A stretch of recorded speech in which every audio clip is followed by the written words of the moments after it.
Bonjour à tous les amis et bienvenue sur la chaîne ManMax3. On se retrouve aujourd'hui pour une nouvelle vidéo. Philippe de Villiers va nous parler de l'impopulaire président de la République, Emmanuel Macron, qui aurait confié à ses proches, je cite, « Sur la politique nationale, je lâche le manche ». Comme vous l'avez compris, le pays est en pilotage automatique, mais il faudra attendre 2027 pour l'atterrissage. Et le titre est éloquent, c'est mieux qu'il se taise. Bon, c'est une citation visiblement. Emmanuel Macron face au risque d'effacement. Et voilà ce qui est inscrit. Après sa sortie très critiquée sur les retraites, le chef de l'Élysée a confié à ses proches avoir entendu les sévères remontées des élus de son camp. Et sur la politique nationale, je lâche le manche, a-t-il promis. Et enfin, réplique en chœur ses ministres, pour nous, c'est mieux qu'il se taise. Pourquoi est-il venu contredire le cornu? Il veut quoi? Une censure et une dissolution s'emporte l'un d'entre eux. Mais c'est la phrase sur la politique nationale, je lâche le manche. Qu'est-ce que ça veut dire? Est-ce que c'est si anecdotique que ça, Philippe de Villiers? Il y avait déjà plus de pilote dans l'avion, donc s'il lâche le manche... Voilà. Alors moi, je vais vous répondre. Cette phrase m'a beaucoup choqué. Parce qu'il a été élu président de la République. Il est le chef de la tribu. Or, la tribu, elle va mal. Le pays s'enfonce. C'est lui qui a creusé les déficits. C'est lui qui est à la barre du Titanic. Le pays vit une menace existentielle. Nous sommes au bord de l'abîme.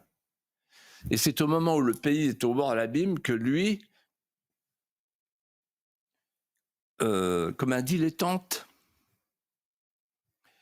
le happy manager de la Startup Nation, nous explique « je lâche le manche, débrouillez-vous, non possumus ». Alors que nous sommes en train de vivre une crise, enfin, toutes les crises en même temps, une crise parlementaire avec la partitocratie au pouvoir. On voit les dégâts tous les jours, c'est dramatique. Une crise institutionnelle, puisque la hiérarchie fondatrice de la Ve République ne fonctionne plus entre le président et le Premier ministre. Une crise financière, nous sommes criblés, plombés d'impôts, de dépenses, de déficits, de dettes. Je dirais une crise nationale, puisque nous ne sommes plus d'accord les uns et les autres sur la définition même de la nation.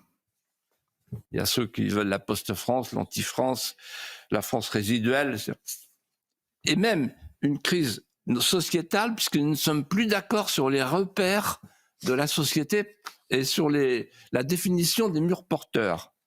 Et c'est à ce moment-là que le président nous dit « je m'en vais, débrouillez-vous ». Alors qu'il faudrait aujourd'hui un président sacrificiel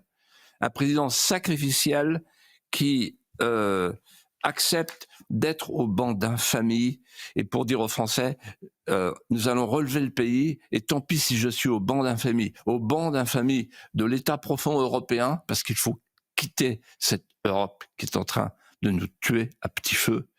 Deuxièmement, au banc d'infamie des cours suprêmes qui ont choisi la préférence étrangère plutôt que la préférence nationale, au banc d'infamie des élites mondialisées qui ont favorisé l'éclipse de la conscience nationale. Les amis, la vidéo est terminée. J'espère qu'elle vous aura plu. N'oubliez pas de vous abonner et de liker un maximum. On se retrouve très vite pour une prochaine vidéo. Merci, salut!